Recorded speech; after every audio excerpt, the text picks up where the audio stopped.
just want to share something that I have been working on for a little while, just in my spare time. It's in order to make posting to lots of different social media outlets or platforms a little bit easier. I've used some of the, I guess, more proven popular methods. Canva's obviously a really popular one. It allows you to create posts, and obviously if you do videos and things like that, then it's fairly important to use that as a time saver. One thing I struggle with is not being able to edit things while I work, and I guess trying to keep the quality as high as possible.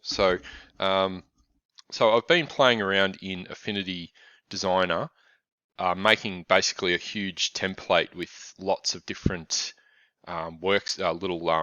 little artboards, and just creating workspaces where I can drag and drop from one to another without losing quality, and having a bit more freedom to, I guess, bring in vector things and edit them with all the tools that Affinity has. So I'll just show you what I've got, and I'm really keen on hearing any suggestions on things that I may have overlooked.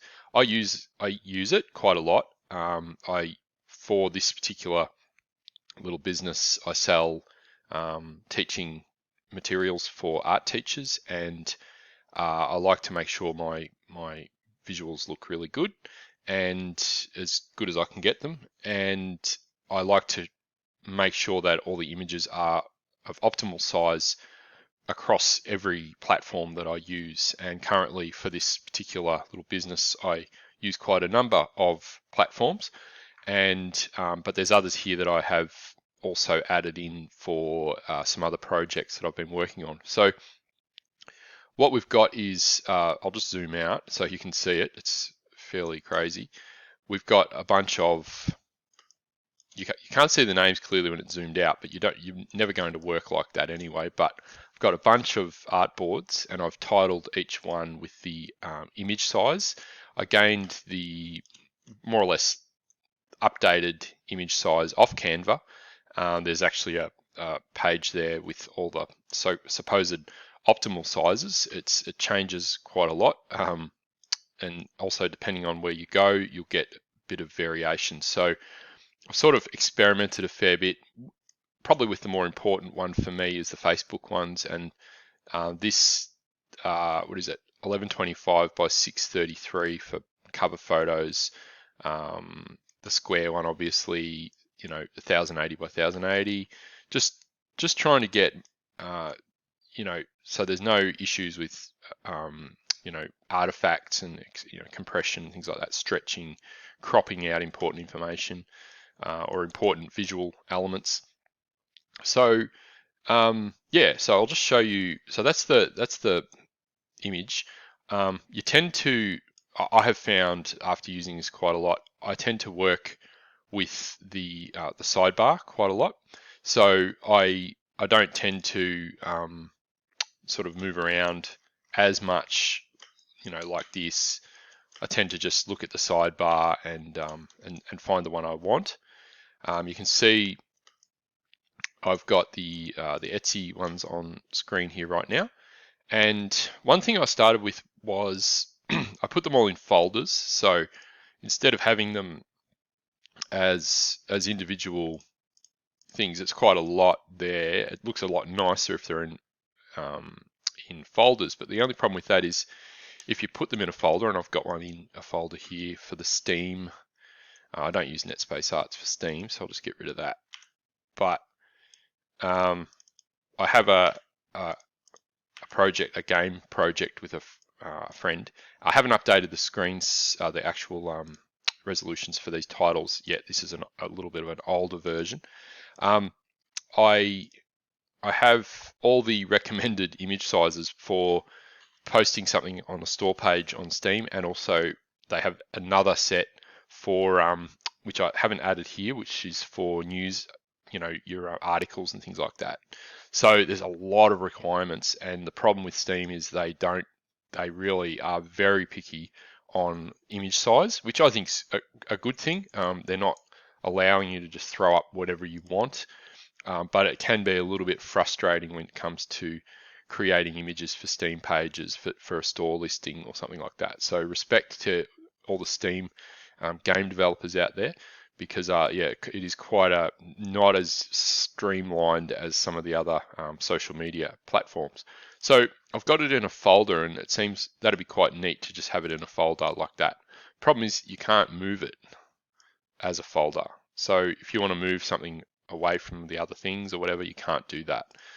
So that kind of makes it a little bit tricky. Plus, you have to double click every time. So it clicks the folder and then it clicks the actual artboard, and then you'd have to click a third time to select the image. So it's a lot of button clicking. With them outside of the folders, you just click on them once, and obviously that clicks on the object first. There's not really, I've looked at this where you, where is it? Selection. So auto select, you can select groups, but it doesn't seem to work that well. It's not a perfect situation here. The benefits though are the ability to quickly make multiple posts and optimize them for whatever images you like.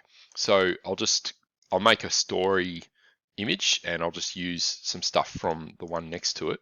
I'll just fix up the selections. So I'll just go objects. So I can just copy in the image that I want, make it however I want, and I can select, a whole bunch and just drag them over.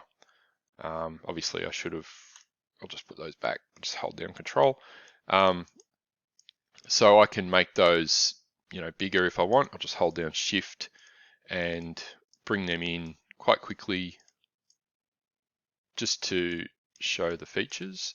I'll hold down control. I've actually rasterized that one. I have a vector version of this. So obviously that's fairly rough. You could bring in a text box and put something else in, and then you'd have a story ready to go. So the next thing that's quite easy is you can just make sure the actual artboard is selected, and then you just simply export it, and it'll bring it up there for you automatically.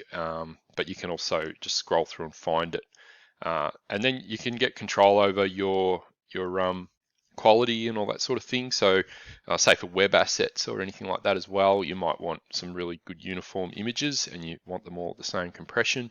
That might be useful as well. So I'm really keen on hearing any suggestions or things I've overlooked on this particular little toolkit that I've made. It is actually, the other thing is, for each sort of project, I'm making a template. So I'm just exporting it as a template, and then put it in whatever folder I work in, and having a brand specific template. So since I've been doing I did a marketing course, and looking at brands and keeping everything consistent, and one thing that sort of sets me off is when I put an image up and it's stretched or it's cropped or it's not really where it needs to be. So keen to hear any thoughts or suggestions, or whether this is just probably a bit too complicated, or not quite hitting the mark. I'd like to make it available for people, but I want to make sure it's really good before I do. I know there's probably a few people online who are into Affinity, who would rather use Affinity than Canva and things like that. So they've got that control. Obviously, the user interface is Affinity. It's not it's not a slick kind of browser based thing. But personally, I'd prefer functionality over a nice looking interface. But not saying Affinity is not a good looking interface. It's for, say, a beginner or something, it might be a bit clunky. But it would be great. I think most people should at least try to learn Affinity, or any other program, Photoshop if you want. I've moved across from Photoshop mainly due to the price, but also now I just love Affinity.